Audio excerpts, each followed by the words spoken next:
Media మిత్రులందరికీ నమస్కారం. బాబు కరెక్ట్గా వినపడుతుందా? ఒకసారి చూడు వాయిస్ 1 2 3 4. హలో, నువ్వు చెప్పాలి నాయన, నువ్వు చెప్పాలి. వినపడుతుందా? సౌండ్ కరెక్ట్గా వినపడుతుందా? మీడియా మిత్రులందరికీ నమస్కారం. 2 రోజులుగా ఇండస్ట్రీలో జరుగుతున్న విషయాలన్నీ మీకు అవగాహనలోనే ఉన్నాయి కాబట్టి వాటి గురించి వివరంగా చెప్పకుండా నేను వాటిలో వచ్చిన కొన్ని విషయాల గురించి నేను ఇక్కడ ప్రస్తావించడానికి మిమ్మల్ని అందరినీ ఆహ్వానించాను. ఇవాళ 2 రోజుల నుంచి ఆ నలుగురు అని వస్తుంది. ఆ నలుగురు కొంచెం ఆ నెగిటివ్ షేడ్ తోటి, ఆ నలుగురు ప్రబంధాస్తాలతోటి ఈ ఇండస్ట్రీని పట్టుకున్నారు. బాబు, ఆ నలుగురికి నాకు సంబంధం లేదు, ఆ నలుగురిలో నేను లేను. అసలు ఇది 15 సంవత్సరాల క్రితం స్టార్ట్ అయింది. ఆ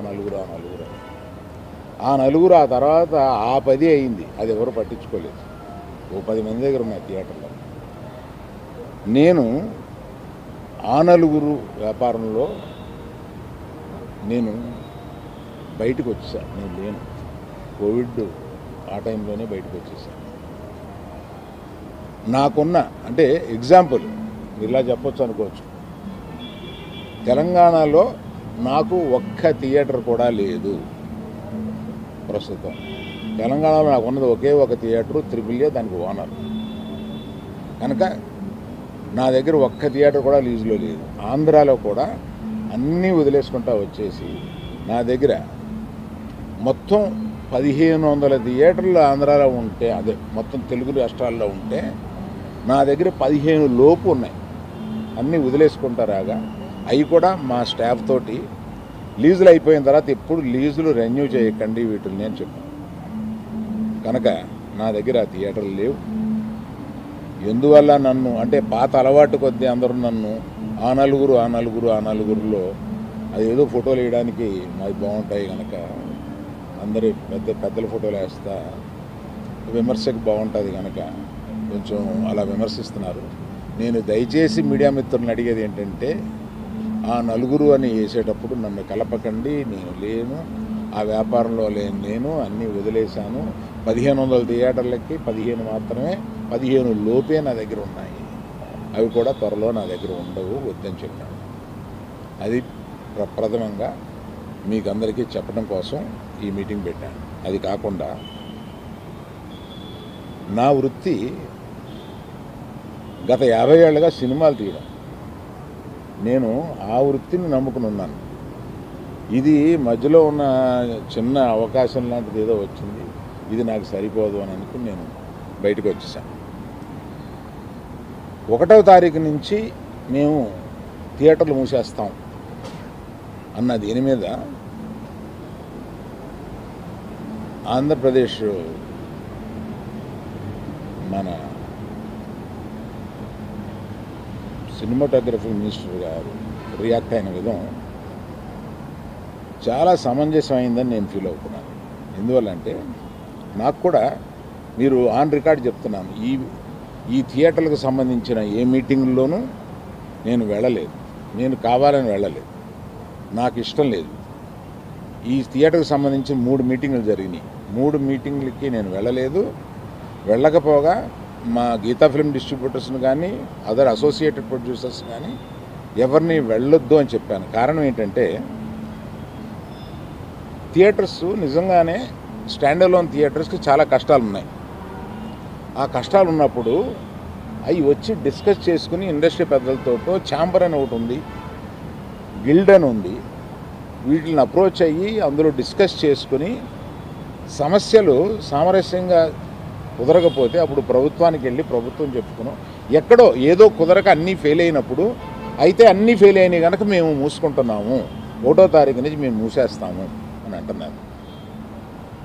మూసేయడానికి ఏకపక్షంగా మీరు తీసుకునే ఈ నిర్ణయానికి నేను వెళ్ళి అక్కడ కూర్చుని మాట్లాడను అని నాకు చిరాకు కలిగి నేను వెళ్ళా. ఇది మీరు ఏమన్నా ఆ సమస్యని డిస్కస్ చేసిన తర్వాత ఒక సామరస్యమైన ఒక కంక్లూషన్ రాకపోతే చేయాల్సింది మేము మూసేస్తున్నాం. ఏమంటే పవన్ కళ్యాణ్ సినిమా రిలీజ్గా రాబోతుండగా మేము సినిమాలు మూస్తాము అనేది దుస్సాహసం చేయకూడదు. ఆ దుస్సాహసానికి మీరు ముందడుగు వేయకూడదు. అది పెద్దలు కానివ్వండి, చిన్నలు కానివ్వండి చెప్తున్నాను. ఎందుకంటే మన ఇండస్ట్రీ నుంచి ఎవరు ఏది అడిగినా హెల్ప్ చేస్తున్న మనిషి ఆయన. ఆ రోజు మేము అశ్విని దత్ గారి కోసం కొద్దిమంది కలిపి వెళ్ళాం పవన్ కళ్యాణ్ గారిని కలవడానికి. అశ్విని దత్ గారి సినిమా వస్తుంది, దానికి కాస్త రేట్స్ ఇప్పించండి అని చెప్పి అడగడానికి. అప్పుడు ఆయన హింట్ చేశారు, చంద్రబాబు నాయుడు గారిని కలిశారా మీరు, ఛాంబర్ తరపున వచ్చి కలవండి అని. ఆ తర్వాత ఆ కమ్యూనికేషన్లో ఏం జరిగిందో ఏంటో ఆ తర్వాత ఎవరు దాన్ని పట్టించుకోలేదు. నేను ఒకళ్ళిద్దరితోటి ప్రస్తావిస్తే, చంద్రబాబు నాయుడు గారు మాకు తెలిసిన ఆయనే కదా, పవన్ కళ్యాణ్ గారు మాకు తెలిసిన ఆయనే కదా, మేము వెళ్ళి పని చేయించుకుంటున్నాం అన్నారే తప్ప ఛాంబర్ వారు కానీ ఏ సంస్థ కానీ వెళ్ళి అఫీషియల్గా మనం అందరం వెళ్ళి కలిసి కష్టం వచ్చినప్పుడు కలవడం వేరండి. కష్టం వచ్చినప్పుడు ఇప్పుడు మనం అసలు ప్రభుత్వం వచ్చిన తర్వాత వెళ్ళి మనం కలవాలి కదా, కలవలేదు. పవన్ కళ్యాణ్ గారు హింట్ చేసినా కూడా అది జరగలేదు. నిన్న ఎవరో మాట్లాడుతూ మాది ప్రైవేట్ వ్యాపారం, ప్రభుత్వానికి సంబంధం ఏముంది, ప్రభుత్వానికి సంబంధం లేదు, నేను కరెక్ట్గా చెప్పలేనది ఆ అర్థం వచ్చేటట్టు మాట్లాడాను. ఏమండి, ప్రభుత్వానికే సంబంధం లేకపోతే 2 సంవత్సరాల క్రితం పెద్ద వాళ్ళందరూ ఇక్కడి నుంచి కదిలెళ్ళి గత చీఫ్ మినిస్టర్ని ఎందుకు కలిశారండి? ప్రభుత్వానికి సంబంధం లేకపోతే. ఏ వ్యాపారం అయినా సవ్యంగా చేసుకోవాలంటే ప్రభుత్వంతో సహకారం లేకుండా అది జరగదు. అటువంటిది ప్రభుత్వంతో సంబంధం ఉంది, మాది ప్రైవేట్ వ్యాపారం, ఇది సరికాదు. ప్రభుత్వంతో సంబంధం ఉంటుంది, ప్రభుత్వం కోఆపరేషన్ కావాలి. ఒకటే ఎగ్జాంపుల్, వాళ్ళ కోఆపరేషనే అక్కర్లేకపోతే మనలో పెద్ద వాళ్ళందరూ వెళ్ళి ఎందుకు కలిశారు, గత చీఫ్ మినిస్టర్ని ఎందుకు కలిశారు? మనకు కష్టం వచ్చిందనే కదా వెళ్ళి కలిశారు. కష్టం వస్తే కానీ వెళ్ళి కలవా, ఒక ఫార్మాలిటీ లేదా? అందువల్ల మినిస్ట్రీ నుంచి వచ్చింది నేను చదివాను, అది చాలా సమర్థనీయంగా ఉంది, ప్రశ్నలు కరెక్ట్గా ఉన్నాయి. నిజంగానే సమస్యలు ఉన్నాయండి. స్టాండ్ అలోన్ థియేటర్స్కి సమస్యలు 100% ఉన్నాయి. ఇవాళ వాళ్ళ మనుగడ కూడా కొంత కష్టం అవుతుంది. ఆ మనుగడ కష్టమైనప్పుడు వాళ్ళందరూ ఏకమై వచ్చి ఏం చేయాలా అని ఒక నిర్దిష్టమైన దీంతో కాకుండా ఇట్లాగా మేము మూసుకుంటున్నాము థియేటర్లో, ఇప్పుడు మీరు మాతో సంభాషణకు రండి, అది నాకు నచ్చక నేను వెళ్ళలేదు, అందరికీ వెళ్ళొద్దు అని చెప్పాను. మీరు దయచేసి, నేను మీకు కొన్ని ప్రశ్నలు ఉంటాయి, మీరు ప్రశ్నలు అడగొచ్చు. కేవలం మనం ఈ సమస్య వాళ్ళ మాట్లాడుకున్న దానికి పరిమితం చేయకపోతే జనరల్గా ఏమవుతుందంటే మీరు ఏదో అడుగుతారు, నేను ఏదో చెప్తాను, అది హెడ్డింగ్లో వెళ్ళిపోతుంది.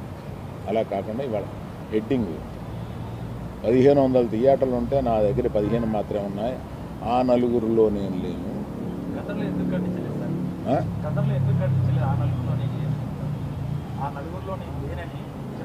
ప్రశ్నలకు వచ్చినామా? నాది అయిపోయింది, ఆపేశారా? మీరు ఆపేశారా అని. సరే, మొదలుపెట్టారుగా.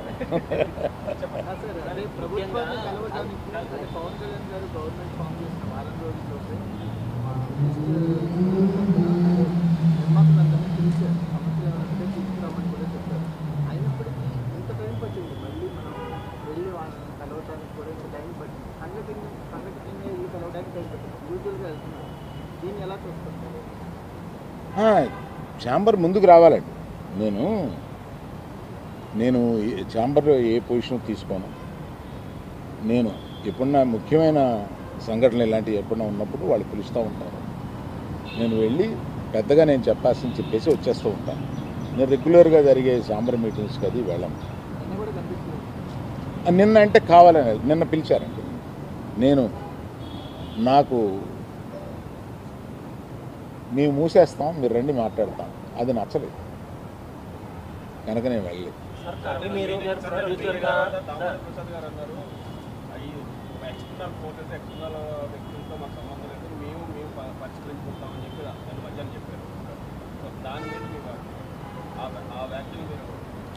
అంటే మాలో మేము పరిష్కరించుకుంటాం అన్నది ఏంటంటే, నిర్మాత, డిస్ట్రిబ్యూటరు, ఎగ్జిబిటరు మధ్యలో సమస్యలు ఉంటే మేము పరిష్కరించుకుంటాం అని అనుకుంటారు అని అనుకుంటున్నాను. సార్, ఇండస్ట్రీకి ఇంత ఇంపాక్ట్ చేసే ఒక సమస్య వచ్చినప్పుడు మాట్లాడకపోవడం కూడా, మీరు నిజంగానే మీకు నచ్చలేదని చెప్పారు, మాట్లాడడం కూడా, అంటే అల్లు అరవింద్ గారు లాంటి పెద్ద వ్యక్తి, ఇందులో ఇన్ని సంవత్సరాలు జర్నీ ఉంది మీకు, మీరు మాట్లాడకపోవడం కూడా ఇబ్బందే కదా. అవునండి, అందుకనే మీరు చెప్పాల్సింది కదా. అవునండి, ఒక్క ఎగ్జిబిటర్స్ చెప్పకుండా టోటల్గా ఆంధ్రప్రదేశ్ తెలంగాణకి చెబుదామని వచ్చాను ఇక్కడికి. అంటే ఈ సమస్య అయిపోయాక వచ్చారు? లేదు, అవలా. ముందు చెప్పాలి కదా. పవన్ గారు రిటర్న్ గిఫ్ట్ అని చెప్పారు, దానిపైన నిజమే కదండి. పవన్ కళ్యాణ్ గారు బాధపడింది 100% నిజం. ఆయన సినిమా వస్తుంటే మేము థియేటర్ మూసేస్తాం అని అంటే ఆయన బెదిరిస్తున్నారా ఏంటి? అంటే నిన్న వాళ్ళు చెప్పడం ఏంటంటే, మేము ఎప్పుడు ఇక్కడ కూడా అఫీషియల్గా థియేటర్స్ని మేము మూసేస్తున్నామని ఎవరు అఫీషియల్ నోట్ రిలీజ్ చేయలేదు. ఇది కేవలం ప్రచారం జరిగింది, దీనికే విచారణలు అయ్యి అని వాళ్ళు చెప్పడం జరుగుతుందని కూడా. అండ్ ఇంకో విషయం ఏంటంటే, మీరు ఆ నలుగురిలో లేకపోయినా ఇండస్ట్రీలో ఒక పెద్దగా మీరెందుకని ఇనిషియేషన్ తీసుకోలేదు? అంటే వెళ్ళి కలవాలి, కాదు నిజంగా యూనిటీ అనేటువంటిది ఇప్పుడు ప్రస్తుతం ఉన్నటువంటి మీరు అన్నట్టు ఎన్ని 3 బాడీస్ ఉండగా ఏ ఇండివిజువల్ వచ్చి తీసుకోవాలి, బాడీస్ తీసుకోవాలి. నేను కూడా వీటిలో యాక్టివ్గా లేను, కానీ నా సపోర్ట్ ఎక్కువ నాకు ఉంటుంది. ఏదైనా సమస్య వచ్చినప్పుడు నేను వెళ్తూ ఉంటాను, సపోర్టు నన్ను అడుగుతూ ఉంటారు. నా అభిప్రాయం వాళ్ళు నన్ను నిర్లక్ష్యం చేస్తారని కాదు, తప్పకుండా పెద్ద సమస్య వచ్చినప్పుడల్లా నన్ను పిలిచి మాట్లాడుతూ ఉంటాను. పరిణామాలన్నీ చూస్తే నిజంగా ఆయన సినిమా విడుదలకు ముందు కుట్రగానే భావించవచ్చా? థియేటర్లు బంద్ చేయాలనేది ఒక కుట్రగానే భావించవచ్చా? లేదండి, అది నేను కొంతమందితో మాట్లాడితే ఇది తాత్కాలికం, మేము టెంపరీగా అనుకున్నదే తప్ప ప్రత్యేకంగా ఆయన సినిమా మీద మేము వ్యతిరేకతతోటి అన్నది కాదు అని అంటారు. కానీ అనేటప్పుడు ఆలోచించుకోవాలి, ఆ సినిమా ఉంది కదా.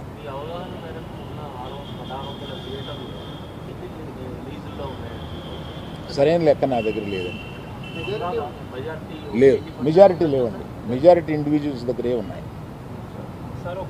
ఇది చాలామంది అనుకుంటారు, ఇందులో ఈ 1500లో ఒక కనీసం 500, 600, 700, 800 వీళ్ళ దగ్గర ఉన్నాయేమో అని.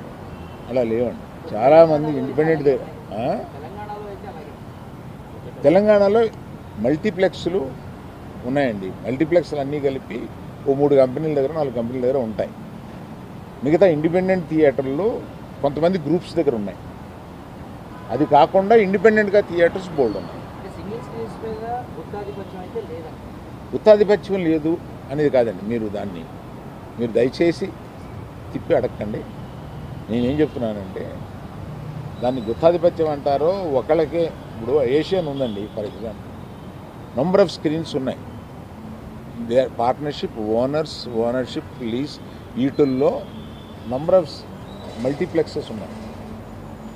దాన్ని ఏమంటాం?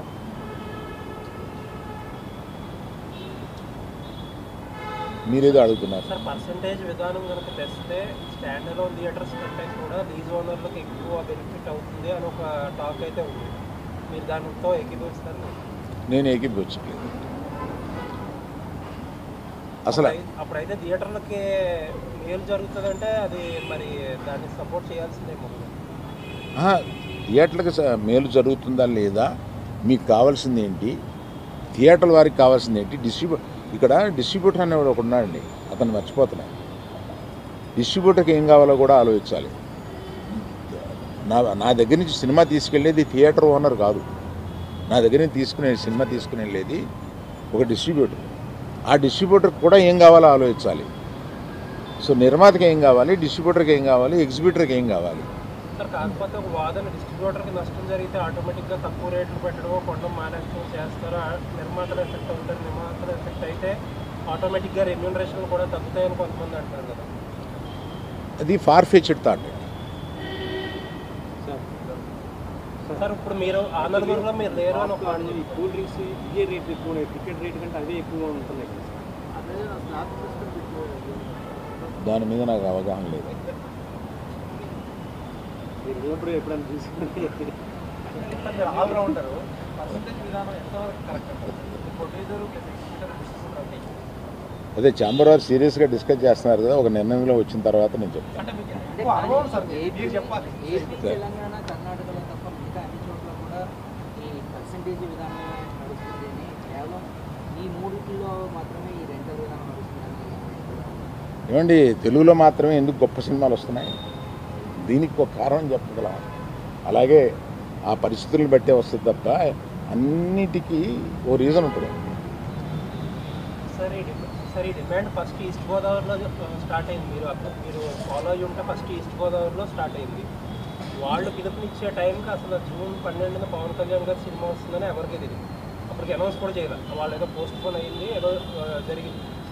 సో అసలు ఇలాంటి ఉద్దేశమే లేదు హరిహర వీరమల్లుని ఇబ్బంది పెట్టే ఉద్దేశం.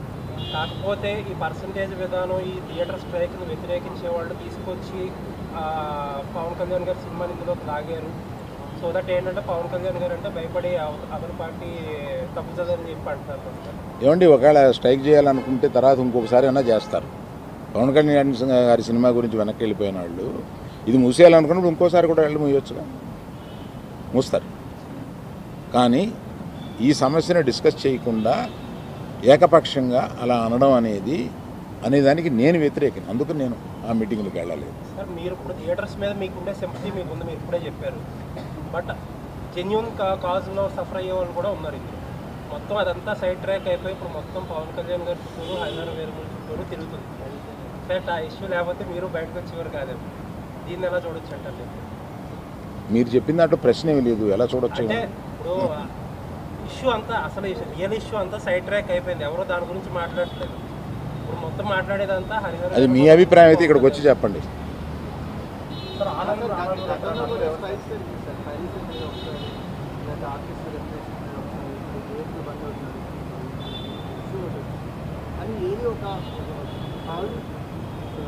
సొల్యూషన్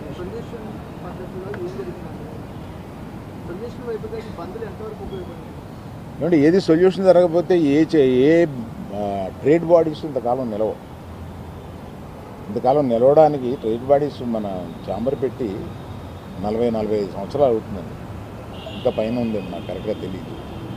ఈ ట్రేడ్ బాడీలో కూర్చుని చాలా సమస్యలు పరిష్కరిస్తూ ఉంటాం. అవును